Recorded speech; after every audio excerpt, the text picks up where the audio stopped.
Feeling lost in a sea of data? Don't worry, I got you. Hey fam, Thesis for you here, your friendly neighborhood research guru. Feeling lost about how to make sense of your qualitative data? Like, you've got all these interviews, focus groups, or maybe even open-ended survey responses staring back at you? Don't worry, boo, we've all been there. Today, I'll show you how to do thematic analysis step by step. Simple, clear, and stress-free. We're gonna break it down like a bad relationship. But instead of heartbreak, you'll be left with beautiful, organized themes. Let's dive in. Okay, so before we get our hands dirty, let's talk about what thematic analysis actually is. It's a method used in qualitative research to identify, analyze, and report patterns within data. It's basically a way to find patterns, or what we call themes, in your data. These themes capture something important about the data in relation to the research question. Think of it like detective work, but instead of solving crimes, we're solving the mystery of your research question. You're piecing together clues from your data to form a coherent story. It's perfect for qualitative data, like I mentioned before. Interviews, focus groups, open-ended surveys, anything where people are actually using their words to express their thoughts and feelings. This method helps you make sense of complex data. So, if you're dealing with numbers and graphs, this might not be your jam. Thematic analysis is more about understanding the depth and richness of qualitative data. But hey, there's a whole other video for that. Stay tuned to dive deeper into the world of qualitative research methods. The first step is to get all cozy with your data. I'm talking like, read it carefully more than once.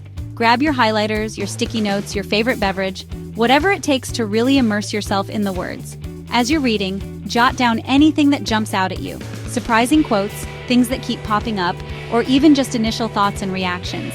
This isn't about judging the data yet, it's about soaking it all in like a sponge. Chapter 3. Step 2. Time to code. Now that you're BFFs with your data, it's time to start coding. Don't worry, you don't need to know any fancy computer stuff for this. Coding in thematic analysis just means highlighting keywords, phrases, or even whole sentences, and giving them a label, a code. These codes should capture the essence of what's being said. For example, if someone says, "I feel so overwhelmed with all this work," you might code that as stress response or feeling overloaded. Think of codes as the building blocks of your themes. Chapter 4, Step 3. Unleash your inner Sherlock and find those themes. All right, detectives, this is where the real fun begins. Get ready to dive deep into your data and uncover the hidden stories.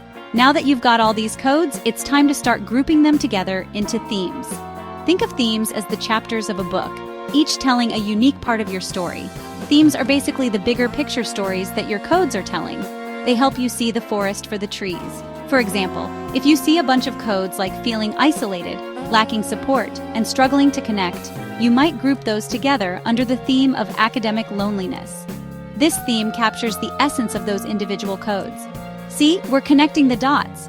Each theme is like a puzzle piece that fits into the larger picture. Remember, a theme should be a recurring pattern in your data, not just a one-off thing. It should resonate across multiple codes and instances. Chapter 5. Step 4. Review, refine, and give those themes a glow up. Okay, you've got your themes, but don't get too comfy just yet. This is where the real magic happens. It's time to dig deeper and make sure everything aligns perfectly. It's important to take a step back and review what you've got. Look at the bigger picture and see how all the pieces fit together. Do your themes really fit the data? Are they telling the story you want to tell? Are there any that overlap too much or seem too broad? Maybe some themes are too narrow and need to be expanded. This is your chance to merge, split, rename, or even completely ditch themes that aren't working. Be ruthless in your editing. Think of it like editing a video. You gotta make sure it flows smoothly and makes sense. Every theme should have a purpose and add value.